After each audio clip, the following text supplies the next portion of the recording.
Namaskar. I was lucky enough to come to Auroville when, Auroville cherishes the eternal youth. So I was 19 when I chose to come here, and I'm endlessly grateful.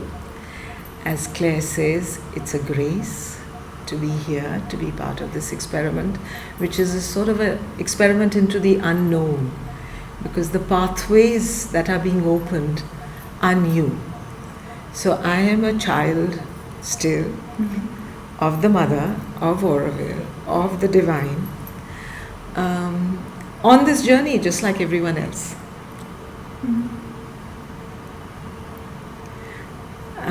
I thought we should read a little bit the theme that follows, the subtext that follows the theme. Smriti is going to read that. In the depths, at the center, at the summit of the being, there is a supreme truth of being, an eternal light, independent of all the circumstances of birth, country, environment, education. That is the origin, cause and master of our spiritual development. It is that which gives a permanent direction to our lives. It is that which determines our destinies.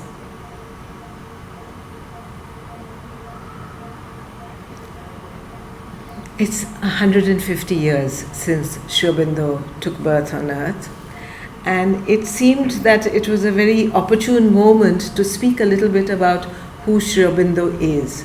So my question to you all is, do you have contact with Sri Aurobindo and his work? Or can I assume that I just take you on that journey as if you don't know? I'd like some feedback. We would like to know more. Yeah. You were going to say that? Yeah. Okay. So it doesn't sound like I'm going to be repeating things that you are. Has anyone studied his philosophy, his books? No? Okay. This being who has represented so much for India, her past and her future, is not very well understood. Is not. I mean, when we grew up, I don't know how many of you studied something of Sri Aurobindo in school. Did you? No. Somehow he's been removed from our history books, except the Alipur jail case. We never hear anything else when we are growing up in India, and that's profoundly unfortunate, because in some ways he can give India a direction. 50 years ago, when it was going to be Sri Aurobindo's centenary, 1972, which is the year I came actually, and came to the ashram, had Mother's Darshan. So 50 years ago, well, it's more than 50 now, but some people were preparing, because that was the moment where an attempt was made to bring Sri Aurobindo to the country first, and maybe then never has there been any propaganda from the ashram, because Sri Aurobindo says very strongly, I do not believe in propaganda. Those who discover him because of the grace or by chance or however you want to explain it. So he has not, his books have always been available, but they're not available because we never know about them when we are growing up in school. So at that time, people were preparing a history, the ashramites were preparing a history of Sri Aurobindo's life and his situation in India. And sort of, he was being presented as a culmination. At that time, Mother said, no, Sri Aurobindo doesn't belong to history. Sri Aurobindo is an action. He's not a teaching, he's not a revelation, but he's a direct action. So what does this mean, action? Why do we differentiate action from teaching and even from revelation? If you look at the history of the world, there have been many great teachers born in many parts of the world, and in some ways they have changed something. What they have brought has brought a message to humanity. The Christian tradition talks about the good news of Jesus' birth, and it is true that something that he brought, something that the Buddha brought, something that even Socrates brought about a change in human conscious thought. But it didn't change. It didn't really change. So there is a teaching and a revelation which doesn't change that much. So it seems to be suggested that what Sri Aurobindo represents is not a teaching and a revelation. So we have to find a way to situate him in this. He's a decisive action. So the world hasn't changed very much. In what way is that action there? There is a whole library of books that Sri Aurobindo has written, because he, in terms of inspired thought, if you want a question to be answered on any subject in any field, you're likely to find something in Sri Aurobindo if you actually read him. But he considered that a little bit of a compromise for the mind. He did not want to speak to the mind. And that's one point. He doesn't speak to the mind. If you wish to discover, you're all artists, which is why I'm saying this to you. If you wish to discover Sri Aurobindo, it's better to go to his poetry. Because he called himself a poet. He doesn't call him. He wrote some of the most marvelous philosophy. And philosophy was something he was focused on when he was doing most of his writing, which he did between 1914 and 1920 in a magazine he called the Arya. And he was writing simultaneously 7 or 8 serialized texts written simultaneously, month after month, in this journal that by accident landed completely on him. There were 3 editors, and 2 of them, that is the person who became the mother and Paul Richard, they had to leave because the First World War started, and suddenly Sri Aurobindo was landed with a journal to be published 75 pages every month. And so he sat down before his typewriter and he wrote what he calls the Life Divine, which is a philosophical text arguing why the earth is not an accident, it's not a mistake, it's not been distorted by the devil, it's not all the arguments that religion say, mithya, maya, jagan mithya, none of that. Earth is supposed to manifest the life divine. Life, not thought, life divine. Then how do you arrive at that life divine? He has another text called the Synthesis of Yoga. Then he looks at all the ancient texts of India. Sri Aurobindo is profoundly inspired by the Veda, which he says is misunderstood. And so he's written 2 texts on the Veda, one called The Secret of the Veda, one called Hymns to the Mystic Fire. He translated a lot of the Veda because he turned to the Veda. He had come to South India and he noticed that this whole theory that the Western analysts had brought, the philological theory of Aryan North and Dravidian South, and when he came to Pondicherry, he noticed that there is some falsehood in this theory, because one of the reasons for this theory is that the South Indians, the Dravidians, which is a word for language and it's not a word for race, had kind of smaller noses. And he said, no, I see that everyone's proboscis is the same size in India. So he began to look at the Veda to find out, is this true? And the more he turned to the Veda, more he discovered secrets inside it, which corresponded to experiences he's having. He absolutely rejects this idea of different races. It's a falsehood. We Indians grew up with this still. This Aryan invasion theory, which is absolutely got no basis in history, is continued to be taught. So slowly Sri Aurobindo begins to radically look at history in a manner that nobody else seems to be looking at in a way. Aryan is not a race. Aryan is a psychological character type.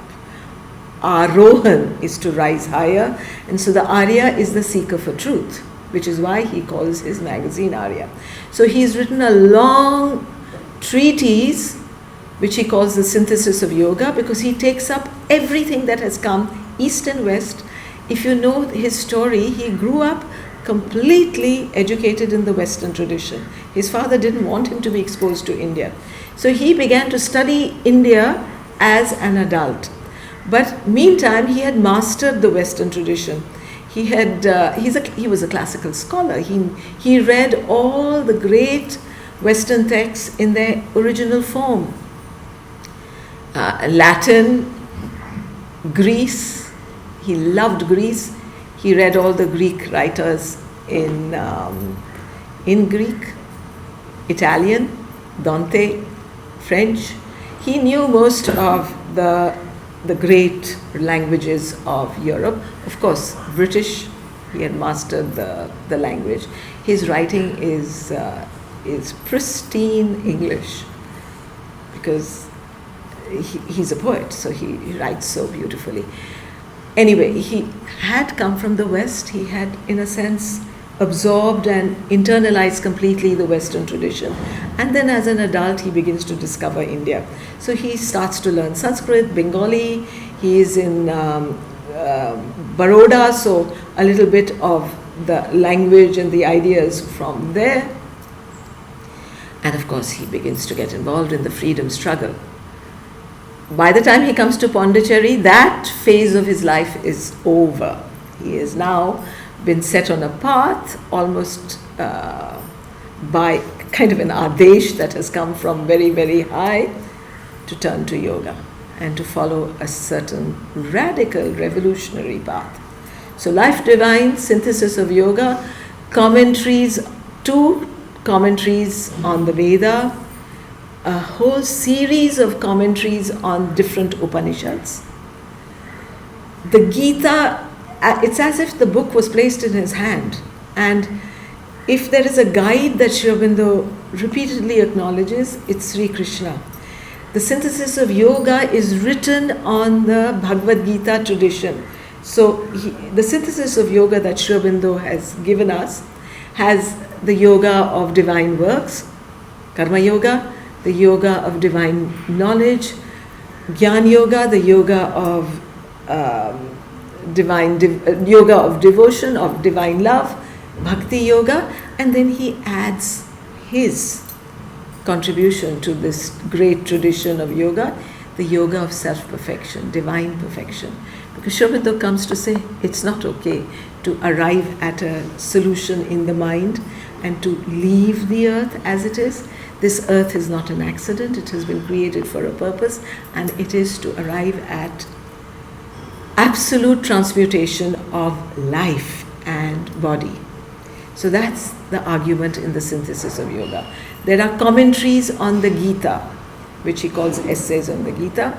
Then he doesn't neglect society.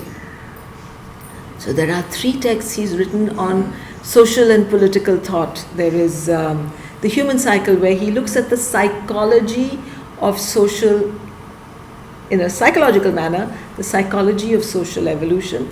He looks at the ideal of human unity. We've been talking about the ideal of human unity for much more than 100 years now, but we haven't seemed to have brought it down to earth at all. In fact, the 20th century has been the most sanguine and bloody centuries in human history. So what is it? We have these ideals, and life goes on just as it is. We are not able to transmute life.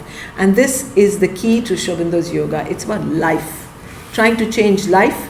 And if we can change life, then automatically other things will follow. So the key processes of Sri Aurobindo's yoga are working towards life, which means all the traditional yogas have been to go behind, to go out, to go above, nirvana, moksha. It's always been an abandonment of earth. The Vaishnav tradition, which is a little bit life assertive, still the solution is Golok Dham. You have to go out of the body. The body cannot be changed. Sri Aurobindo argues absolutely the body, that the intention is, the final intention, which is very much in the future, is transmutation of your cellular structure of the body. So the question is, how does one go about it? He writes all these texts in 6 years, simultaneously serializing them. It's impossible for a human mind to do that. So Sri Aurobindo is a drashta, a seer. and it's coming from the silence beyond the cosmos. Everything he's saying is coming from very, very high up. These texts are available. The ashram has put them in PDF form. You can download it. You can read it at your leisure. The material is there on the internet for anyone to access. He stops the arya at a certain point in time, and the work is beginning to go more and more inward. The mother returns, Mira Alfasa returns in 1920, and in 1926 Sri Aurobindo withdraws from all contact with his disciples. There's a small group of people that have gathered around him from the revolutionary days. They had come with him from Bengal, and other people from the local area, Subramania Bharati, others. He learned Tamil from Subramania Bharati. Others, Dorai Swami, other people have joined him in this journey inward.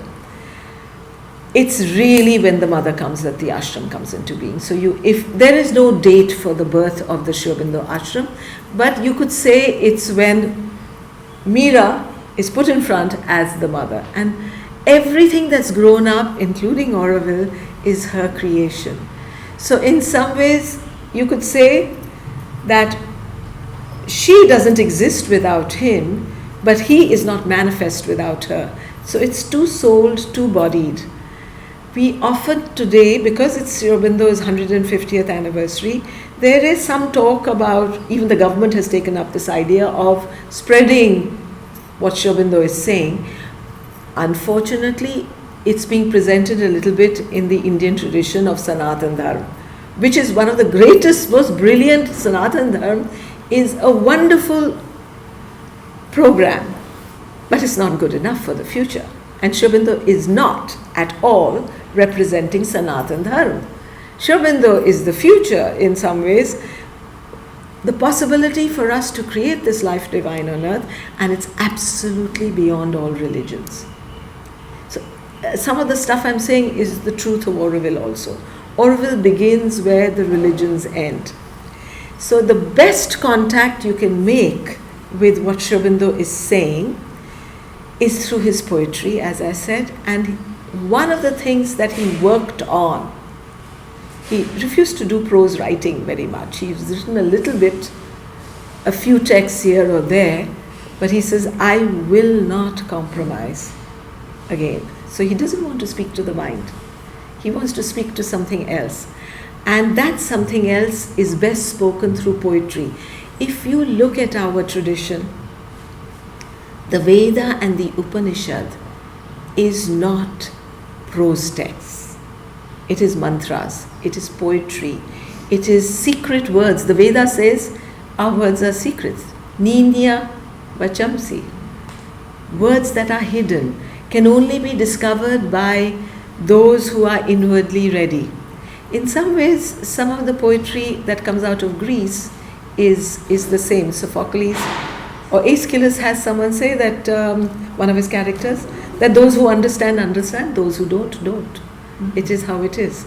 And poetry speaks to a deeper part of you. It speaks to the side of your character, personality, nature, which is more connected to intuition and revelation. It's not connected to thought. Then you can look at a poem and analyze it critically. That brings in the rationality. And you can say, wow, that choice of words, it's perfect, it fits together. But when you're receiving poetry, you're receiving it from another part of the being. So Savitri is what Sri Aurobindo worked upon from the late, actually he started during the time of the Arya, but through the 30s, till he left his body, this is the magnum opus that he's working upon. So a shortcut, as your artist, the shortcut would be Savitri. So before I go in a little bit into his yoga of self-perfection, because that's what I wanted to elaborate, what is his action, how does it work, I want to read you something from Savitri. As our theme is matter, in matter shall be lit the spirit's glow, in body and body kindle the sacred birth. It's not enough for one body to be transmuted. if we want to bring a change of consciousness that is generalized, we need a representative group. We need a collective body. You have great teachings, whether it's from the Buddha, I'm looking particularly at the religions, whether it's the Buddha who gave birth to all those forms of Buddhism, whether it's the Judeo-Christian tradition, they haven't changed the earth. So what is missing? That's something which engages a large, few people catch flame and go to the other side. Of course, all religions can take you somewhere, but they don't change the earth consciousness. And in fact, religions unfortunately have become a source of the most terrible wars that humanity has faced. So there is this strange dichotomy that if you catch an idea just in the mind and you don't change your life, you're likely to create trouble, because then you're going to say, I'm right and you're wrong. The mind is a dangerous place, because the mind holds one of the greatest problems of human consciousness. It inhabits the duality. It's kind of what Sri Aurobindo calls a master knot. This to live in duality. Now, the Indian tradition is one of the only traditions that demands that you go beyond duality. It has been recognized that it's when the mind falls silent, then you can touch truth. That is completely recognized in the Indian tradition. But not many people follow that pathway, and somehow it's been understood, okay, I've turned to yoga, so I have abandoned life. You die to the world. Literally, to become a sannyasi, you have to physically go through the ceremony of death. So that's not a solution if the best people abandon life.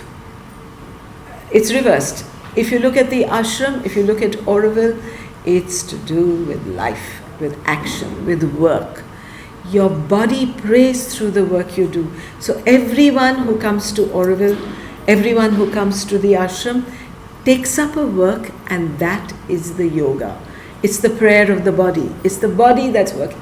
And in a collective setting, non-hierarchical collective setting, so you are rubbing against everybody else all the time. And that's one of the most painful experiences, because you have to do your yoga repeatedly. The moment you think you've arrived somewhere, you'll run into just that thought, just that person, just that situation that's going to make you go in another direction. And then you discover you are so ordinary.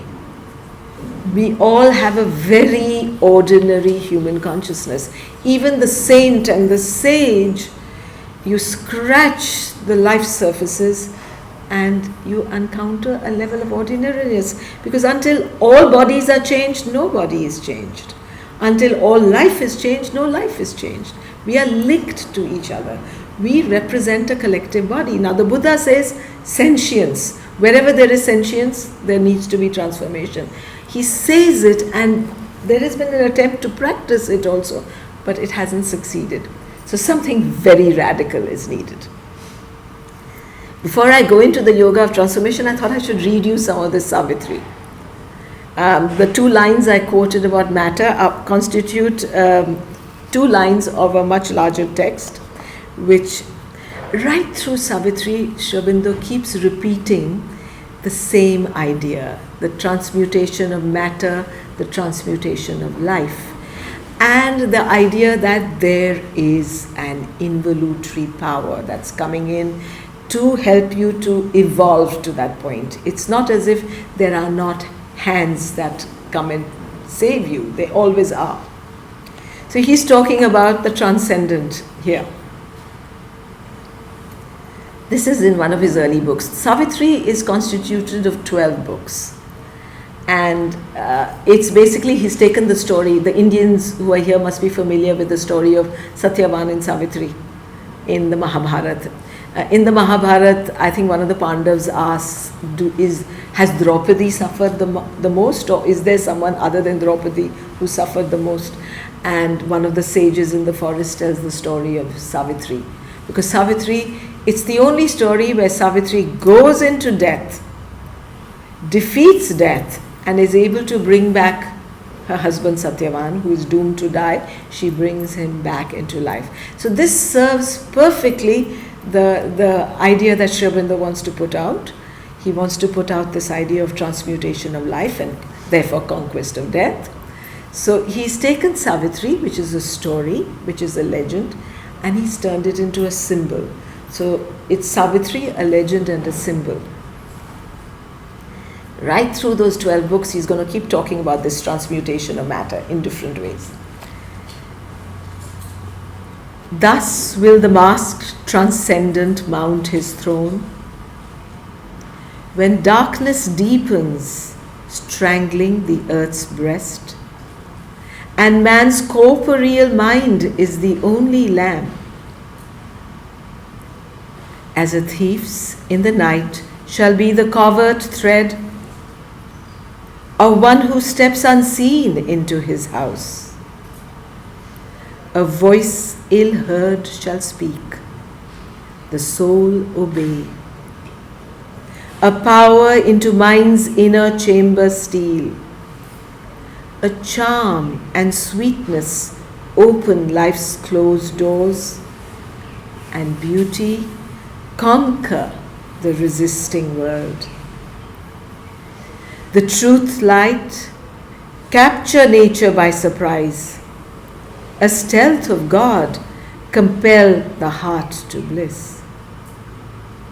And earth grow unexpectedly divine. In matter shall be lit the spirit's glow.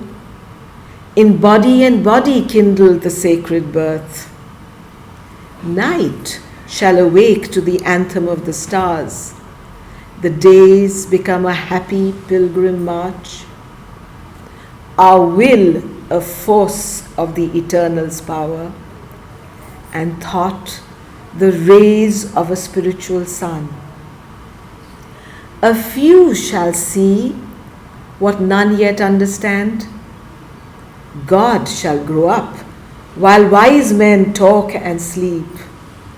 For man shall not know the coming till its hour, and belief shall be not till the work is done.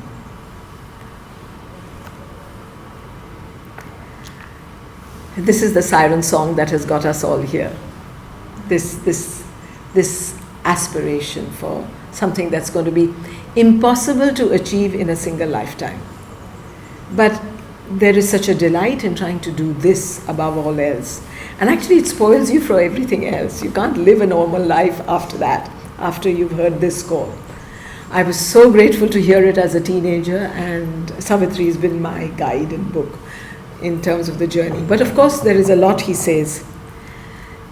Before I go into the yoga of self-perfection, which is Sri Aurobindo's yoga, how is this working for you all? I like to check in and hear. How is it working? Am I fine? Very inspiring for me. Okay, but you're Aurovillian, I want to know that. What about you all? You're allowed to say something different. You're allowed to ask a question. We are there because we connect with this last week. That is why we are. Okay. It's okay for all of you? Is my English okay? Yes? Yes? Okay. Okay. So, somehow, Sri Aurobindo's story is full of these kind of radical, very quiet, because he doesn't make a drama. He, in fact, whenever it's very, very serious, he makes a joke. One of the most delightful things to discover about Sri Aurobindo is his humor. It's very British, it's very dry, and you almost don't know he's making a joke, but he's joking all the time when in conversation. When he was in Baroda, this is before he started he's begun to study everything. So obviously there was an inclination already, but he's not been exposed to the master ideas of Indian thought. And he is passionate about liberating India. He says there's a demon sitting on the breast of my Mother India. I need to liberate her before I do anything else. This is a madness that has seized him. Then he notices, there is a story that takes place where he notices a tantric who comes in and cures his brother of a mountain fever. The fever was not going down. And so he says, I need this power. He turns to yoga because he needs the power that he seems to notice exists in something so esoteric and incomprehensible, and he needs this power to liberate his country. So he doesn't turn to yoga for himself, he turns to yoga to harness that power to serve his country. And he meets, that's the only time he meets a guide. He meets someone called Vishnu Bhaskar Lele, who tells him, you know, thoughts don't arise in your mind. Thoughts come from outside, and he has not heard this idea before. It's so interesting. What you need to do is observe the thoughts and maybe catch them and throw them out before they come in. Shabda says, okay. He sits down, and in 3 days he's arrived at nirvana, mental silence. Again, if you want to know what that experience of nirvana was, there is a poem he's written, which he calls Nirvana. But how do you describe nirvana? What do you do? So he holds this space, the world is a shadow picture, he's somewhere else, he doesn't panic, because if you get this experience, Sri Ramakrishna gives it to Vivekananda when he's Narendra, he touches him and Narendra is spinning out into the void, and he says, what are you doing to me? It's an experience, if you don't know how to hold it, it can make you completely lose your balance. You become some sort of an idiot because you can't think, the mind has gone silent. So it's not an easy experience to get just like that. Shivananda gets it before he does anything else. So he holds this space, and actually he never emerges from that silence, because now he's become not a thinker. He's shifted into another dimension. And so everything that comes after that is from that silent dimension. Soon after, he leaves Baroda and he goes to Calcutta. And he begins to contribute quietly, because he likes to be behind, to the Bande Mataram. Bipin Chandra Bal is the editor, but actually a lot of the essays are Sri Aurobindo's.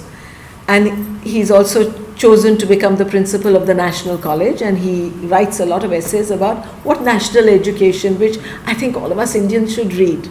Because some of the things he's saying about national education, we still haven't brought into manifestation. That's the problem of recovering from colonialism.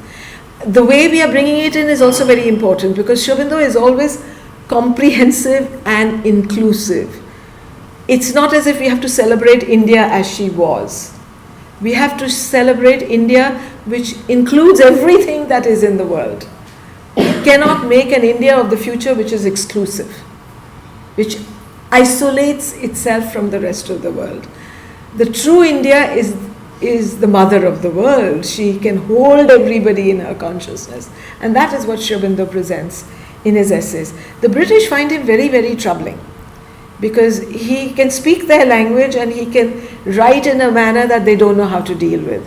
So they need to get him out of the picture. And therefore he is accused of, he's put into prison on the charge of murder. The famous Alipur jail case, which we've all studied in school.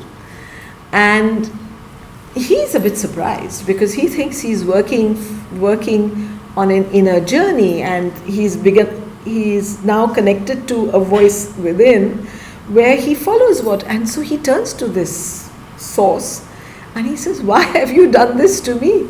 I thought I was doing a good work. So he's very troubled for a day or so, and then that voice tells him, you were too attached to this work. The bonds you were not ready to break have been broken. He calls it Sri Krishna, this voice, Vasudeva. So Sri Krishna tells him, I've broken these bonds because I want you to do another work. Now, you use this prison sentence as a cave of tapasya, and he does. He's locked into solitary confinement. If you want to read about these stories of his prison, it's delightful. It's a Bengali text called Kara Kahani, which has been translated. Tales of prison life, and he's making jokes about everything that he's suffering. There are ants that are biting him, he's on the floor, it's hot, it's a tiny cell which is now preserved in Calcutta. You can go and see it. The conditions are horrible, but Sri Aurobindo is interacting with something else, and when he comes out, he gives this very, very famous speech, which perhaps you have encountered. It's called the Uttarpara speech, which is what I hear on the voice, on the lips of Indian leaders today. They're quoting his Uttarpara speech, where he talks about Vasudeva, where he talks about Sanatan Dharma, and where he talks, but by the time Shobanda comes to Pondicherry, he's changed his vocabulary a little bit. But in the Uttarpara speech, he basically says he finds something else, because he realizes that everything, this Upanishadic idea, Sarvam Khalvidam Brahmanasti, everything is that. Aham Brahmasmi Tattvamasi. This is what the Upanishadic quest was. The quest was Kasmin Vignyate Sarvam Idam Vignatam. What is that? If I know that, I know everything there is to be known. And the Upanishadic answer was, and repeatedly in one Upanishad after another, the students are told, Tattvamasi, you are that. You are that, but you don't know it, you have to find it, you have to discover it. So there is this famous story of this little boy who comes, I think it's Shvetaketu, and he's told that his teacher tells him, here are 4 cows, don't come back until there are 1,000.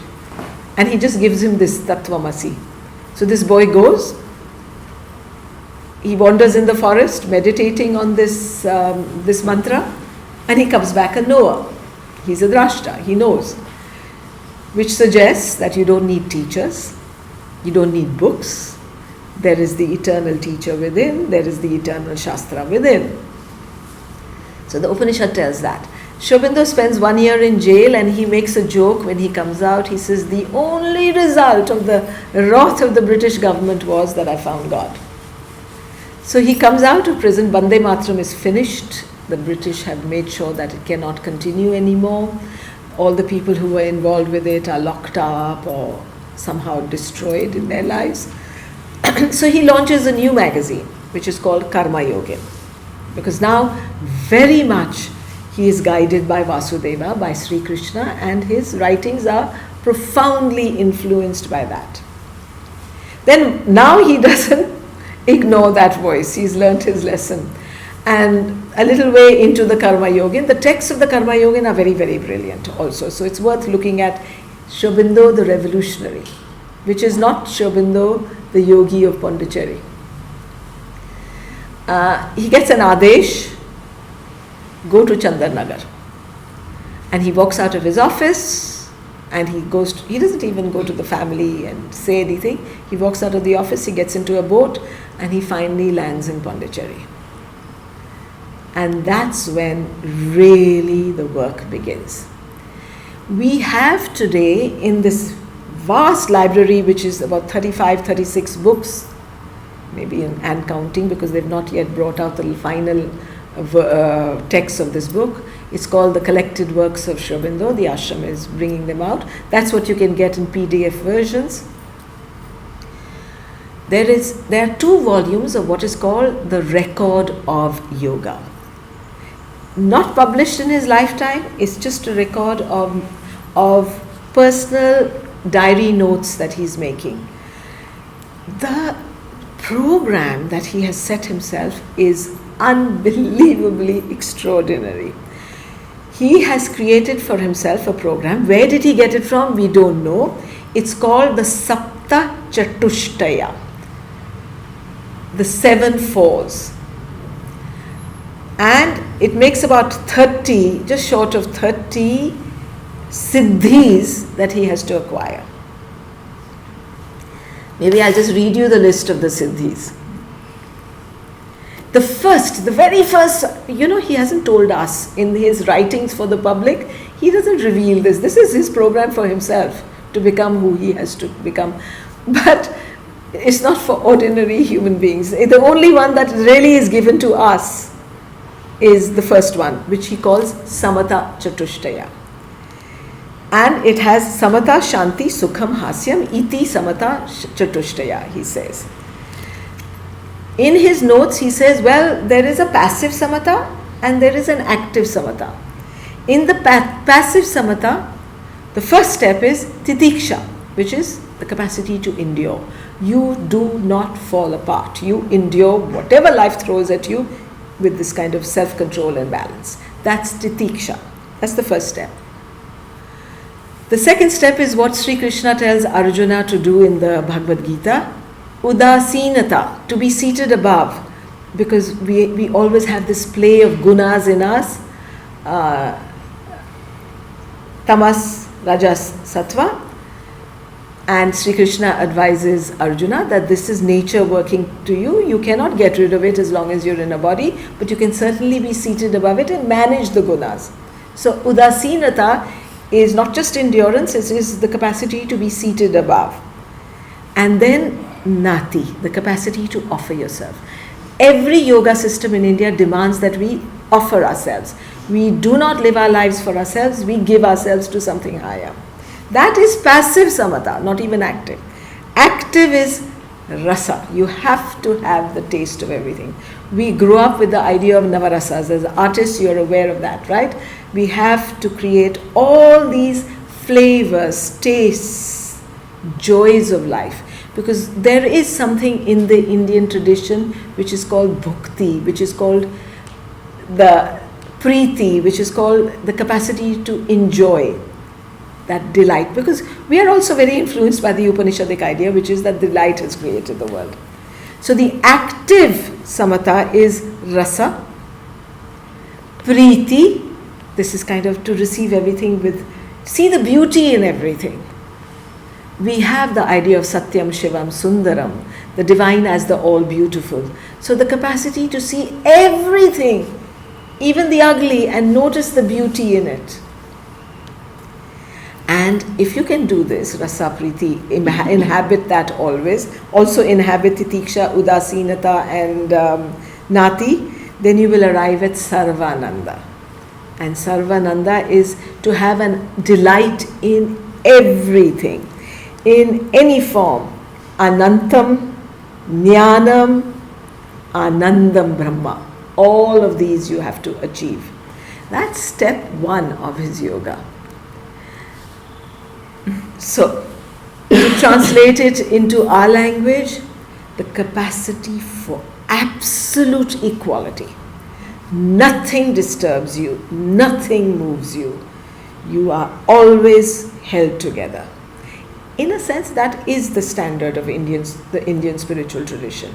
You do not fall apart. You hold it. Absolute peace. So many mantras in India. Anyway, we always end with Om Shanti, Shanti, Shanti. But to be in the state of complete peace. So equality, peace, Sukham, which is the spiritual ease in the midst of all circumstances.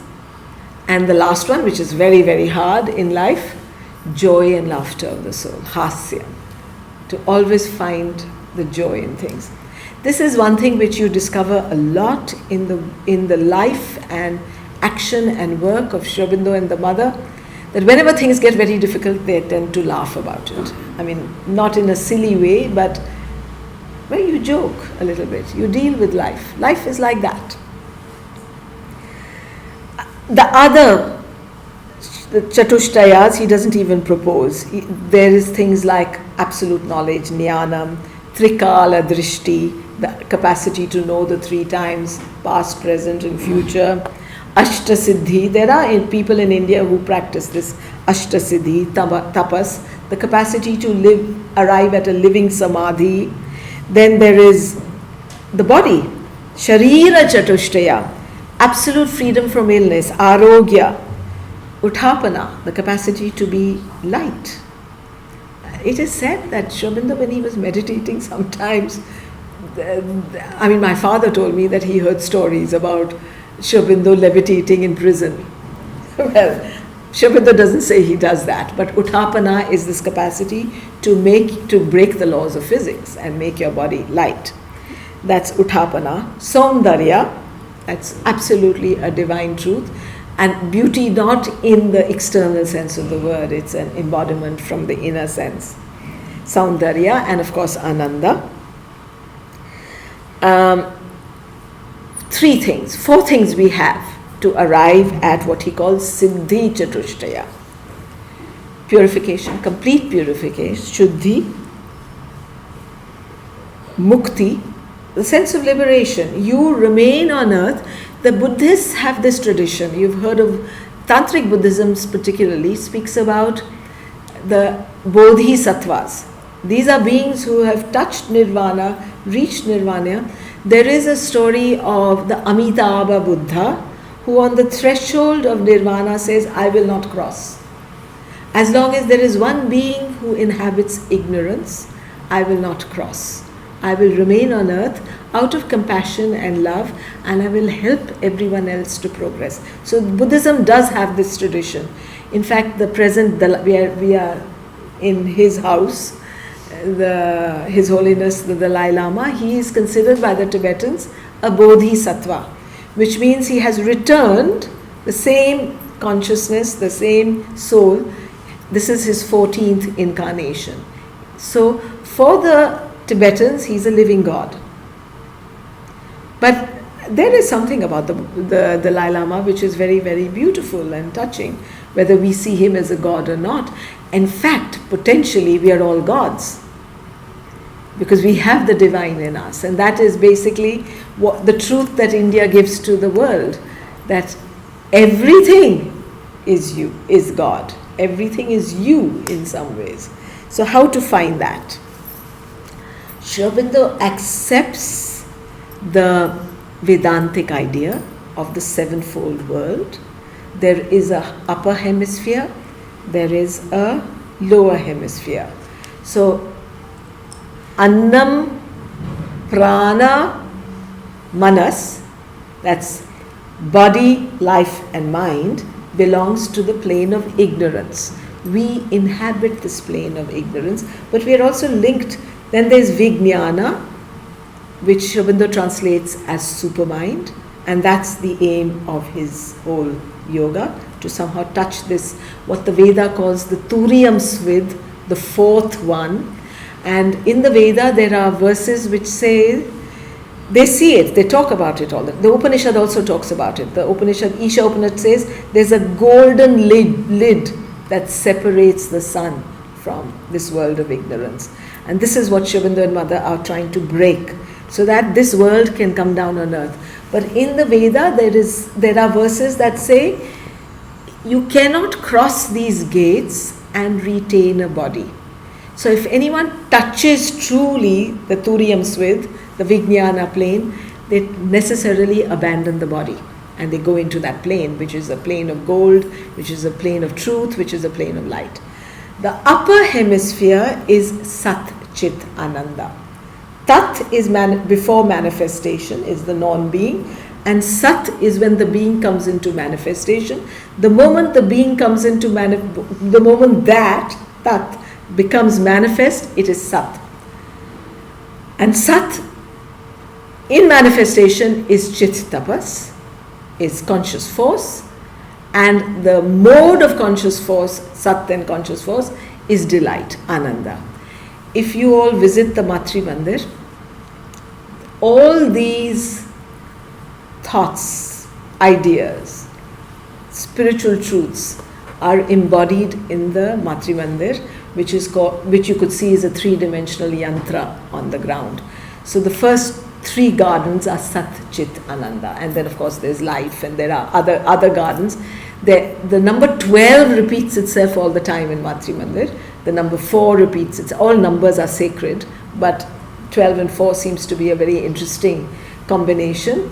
There are 4 entrances to Matri Mandir, which embody the conscious force in her the Mahashakti, in her 4 great manifest forms, Maheshwari, Mahakali, Mahalakshmi, Mahasaraswati. This corresponds, and again this is especially for the Indians, the Chaturvarna, which has now become this horrible, messy, retarding caste system today. It corresponds to the 4 powers of the mother. So, the mother of wisdom, the mother of power and strength, the mother of sweetness, harmony and beauty, and the mother of skill in works and perfection. So Sri Aurobindo suggests that the world of the future, we have to take these 4 powers and become a 4-fold personality. We have to have wisdom, strength, harmony and perfection. So if India could internalize this truth and recognize that maybe in historical past you could have associated with one type or another. The story began to get distorted the moment we made it hereditary. If you take out the hereditary principle, and just because you're born in a Brahmin family doesn't mean you're a Brahmin, you could be any of the 4 layers of society. But today we have to become all 4 in embodiment, each of us. And that's kind of the solution Sri Aurobindo offers, the 4-fold personality, which in Auroville, because Auroville is not a prescriptive program, meaning there is no, you have to do this. You don't even have to go and meditate at Matri Mandir. Everything is available to be discovered. Everything is available to be found and embodied, each one in their own way.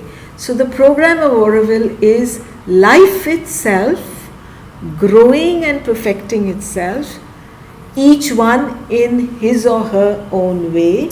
Nobody is there to tell you this is what you have to do, you have to go and meditate every day, because in some ways meditation is no use. Actually, the real meditation is when you're working and you're alone with the infinite and the absolute.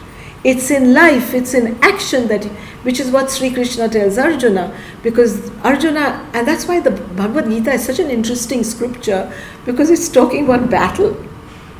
And the Veda says life is a battle. There are forces of darkness and forces of light pulling at you. What do you choose? How do you choose which side you're going to go? So Sri Krishna tells, Arjuna says, I can't control my mind. He says, practice, practice, practice, detachment, detachment, detachment. Abhyasena vairagena guhyate, the solution to controlling the mind. We are mental beings, manomaya purusha. Our mental being is the leader of our life and body.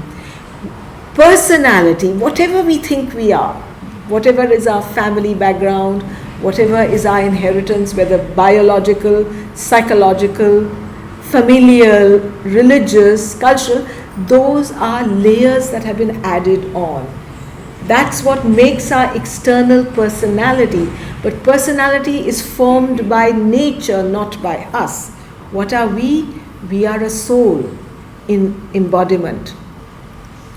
And the best delegate of the soul in embodiment is the Manomaya Purusha, which is why in India the Gayatri Mantra has been sort of generalized and almost everybody grows up knowing the Gayatri Mantra. Because what are we saying in the Gayatri Mantra? Tat Savitur Varenyam Bhargo Devasya Dhimahi Dhiyoyo Nav Prachodayat.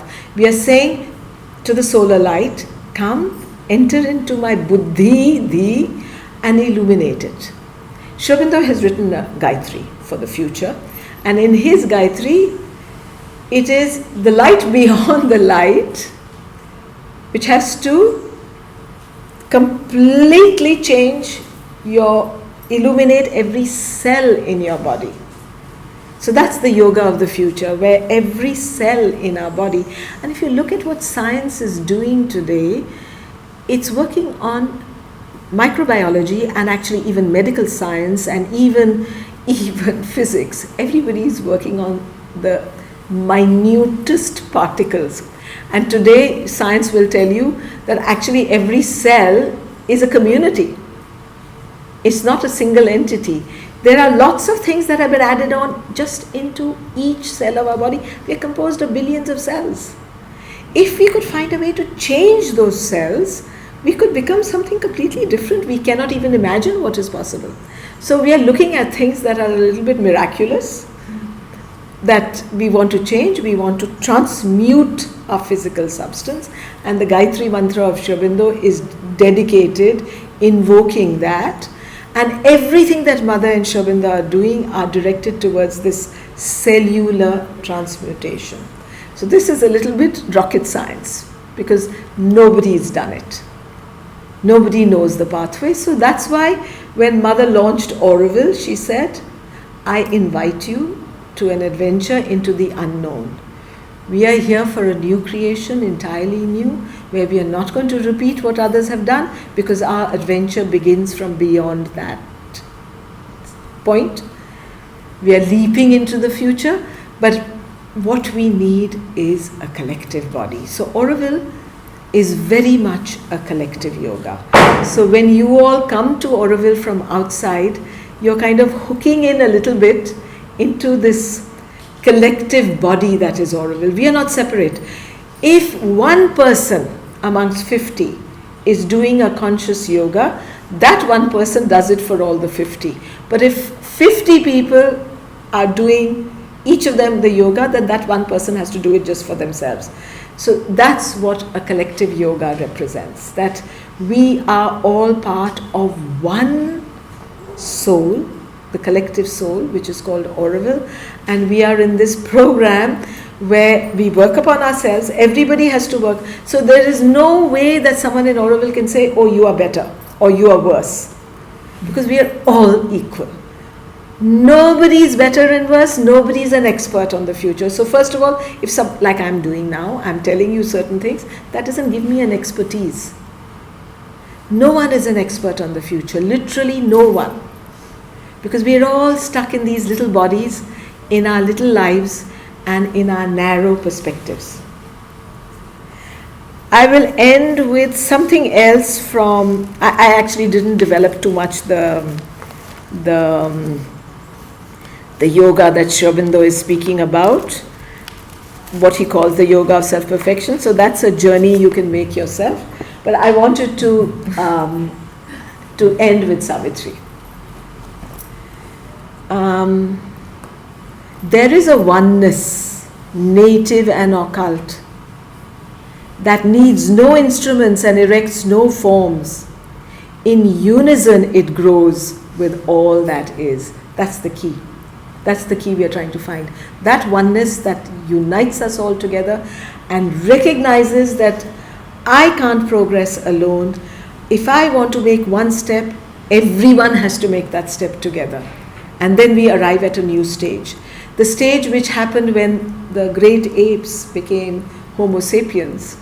Now we are at the stage where Homo sapiens has to leap into the future, but we have to do it together.